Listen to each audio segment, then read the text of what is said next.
سید عائشہ صدیقہ رضی اللہ تعالیٰ عنہ فرماتی ہیں کہ رسول اللہ صلی اللہ علیہ وسلم نے فرمایا، یہ لوگ ہم پر کسی چیز پر اتنا حسد نہیں کرتے جتنا جمعے کے دن پر کرتے ہیں کہ اللہ تعالیٰ نے ہمیں اس کی ہدایت دی اور وہ اس سے گمراہ ہو گئے، اور اس قبلہ پر جس کی اللہ تعالیٰ نے ہمیں ہدایت دی اور وہ اس سے گمراہ ہو گئے، اور امام کے پیچھے ہمارے آمین کہنے پر، یہ مسند احمد کی صحیح حدیث ہے۔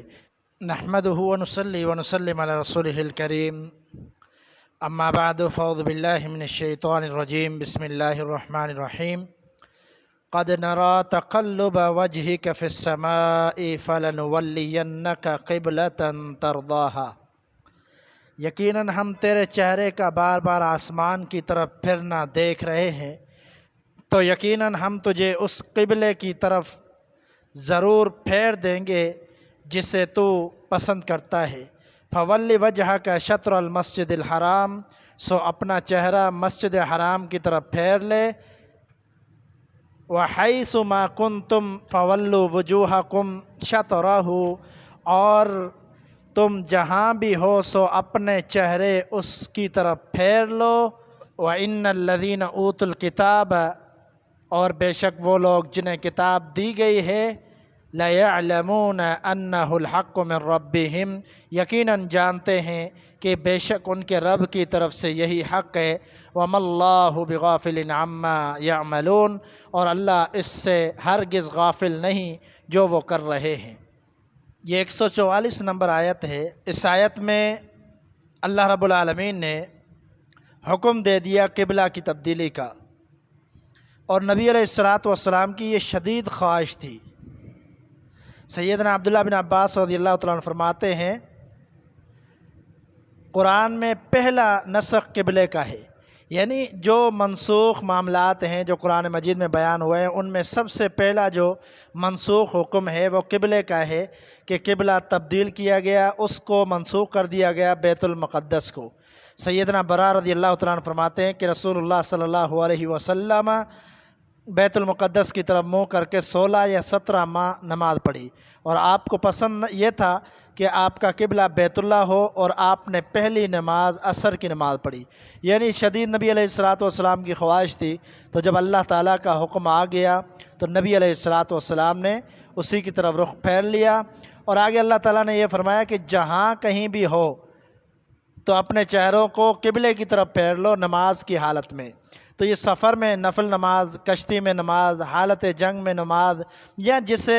قبلہ معلوم نہ ہو سکے وہ اس سے مستثنیٰ ہے۔ کشتی میں نماز پڑھتا ہے اور حالت جنگ میں نماز پڑھتا ہے تو اس میں قبلہ فرض اور واجب نہیں ہے، اور جہاں معلوم نہ ہو سکے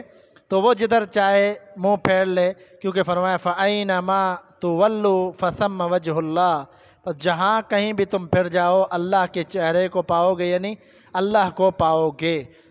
اسی طرح آگے فرمایا لَيَعْلَمُونَ أَنَّهُ الْحَقُّ مِنْ رَبِّهِمْ، یعنی یہود کو اپنی کتابوں کی پیشن گوئی کی بنا پر خوب علم ہے، کتابوں میں ان کی موجود تھا کہ نبی آخر الزماں کا قبلہ مسجد حرام ہوگا، مگر وہ کفر، عناد، حسد کی بنا پر چھپا رہے ہیں۔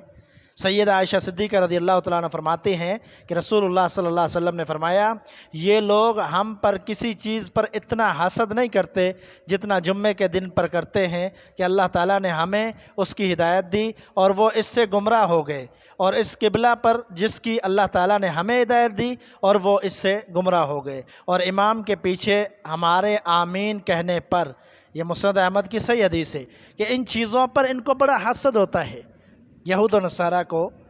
تو جاننے کے باوجود حسد کی بنا پر ان لوگوں نے نہیں مانا۔ وَلَئِنْ أَتَيْتَ الَّذِينَ أُوتُوا الْكِتَابَ بِكُلِّ آيَةٍ مَا تَبِعُوا قِبْلَتَكَ، اور یقیناً اگر تو ان لوگوں کے پاس جنہیں کتاب دی گئی ہے ہر نشانی بھی لے آئے، وہ تیرے قبلے کی پیروی نہیں کریں گے۔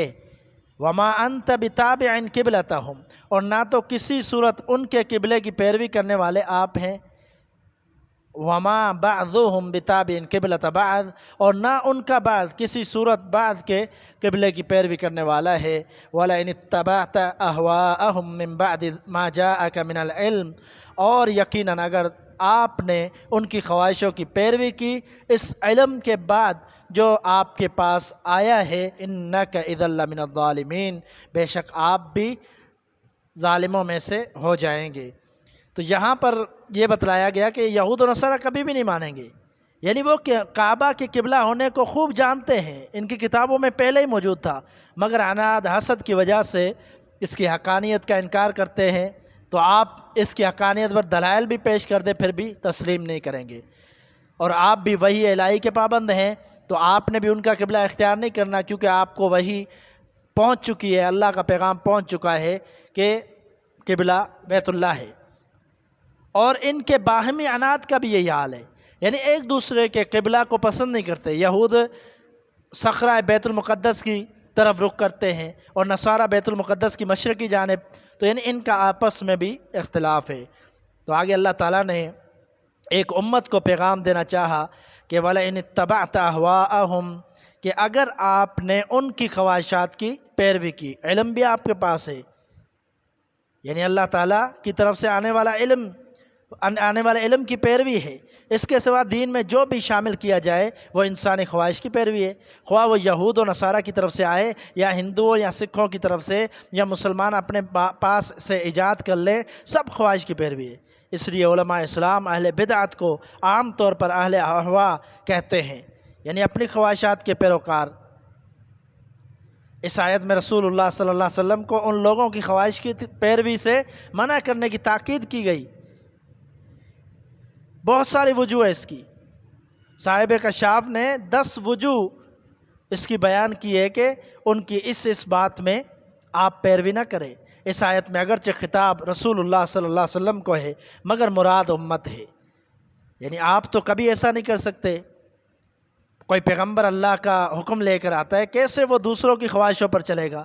لیکن یہ امت کو ایک پیغام ہے کہ علماء عوام ان سب کو پیغام ہے کہ تم لوگوں نے ان کی خواہش کی پیروی نہیں کرنی۔ رسول اللہ صلی اللہ علیہ وسلم ایسا کریں تو آپ سے کہا گیا کہ آپ بھی ظالموں میں سے ہو جائیں گے، تو امتی تو ایسا کرنے سے بالاولیٰ ظالموں میں سے ہوں گے، پھر کیا حال ہوگا ان عالموں کا جو پتہ نہیں کیا کیا ایجادات انہوں نے اپنی مرضی کی کر دی۔ ہر وہ خواہش، ہر وہ کام جو دوسروں کی خواہش پر یا دیکھا دیکھی کیا جائے، قرآن و حدیث سے اس کا تعلق نہ ہو، تو یہ ظالموں کے کام ہے، ان سے ہمیں بچنا چاہیے۔ اللہ تعالیٰ مجھے اور آپ کو سمجھنے کی توفیق عطا فرمائے۔ وما علینا الا البلاغ المبین۔